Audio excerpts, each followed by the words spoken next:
2033 নম্বর হাদিস সহিহ মুসলিম এসেছে, রাসূল সাল্লাল্লাহু আলাইহি ওয়াসাল্লাম বলছেন, ইন্নাশ শাইতানা ইয়াহযুরু আহাদাকুম ইনদা কুল্লি শাইইন মিন শানিহি।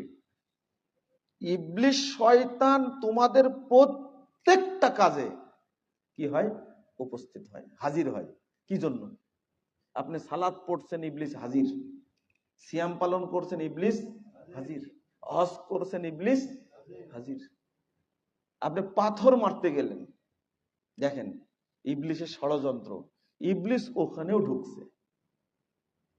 আপনি যদি কত রাগে মারছেন পাথরটা, যখন মেরেই ফেলে দিবে, কিন্তু ও মারার আগেই যেন কবুল না হয়, ওর কাজও করে রাখছে। পাথর মারার সময় বলবেন আল্লাহু আকবার। কি বলতে হবে? আল্লাহু আকবার। কিন্তু এর সাথে যোগ দিছে বিসমিল্লাহি আল্লাহু আকবার, গেছে। এই পাথরে শয়তানের কিছুই হবে না, কারণ ও একটা ব্যবস্থা করে রাখছে যে ওর পাথরে যেন কোনো কাজে না লাগে। কি বলতে হবে? শুধু আল্লাহু আকবার। কি যোগ দিয়েছে? কি বিসমিল্লাহি আল্লাহু আকবার। কেন যোগ দিল? রাসূল সাল্লাল্লাহু আলাইহি ওয়াসাল্লাম যতটুকু বলেছেন তার চেয়ে বেশি বলা যাবে? কেন বললো বেশি?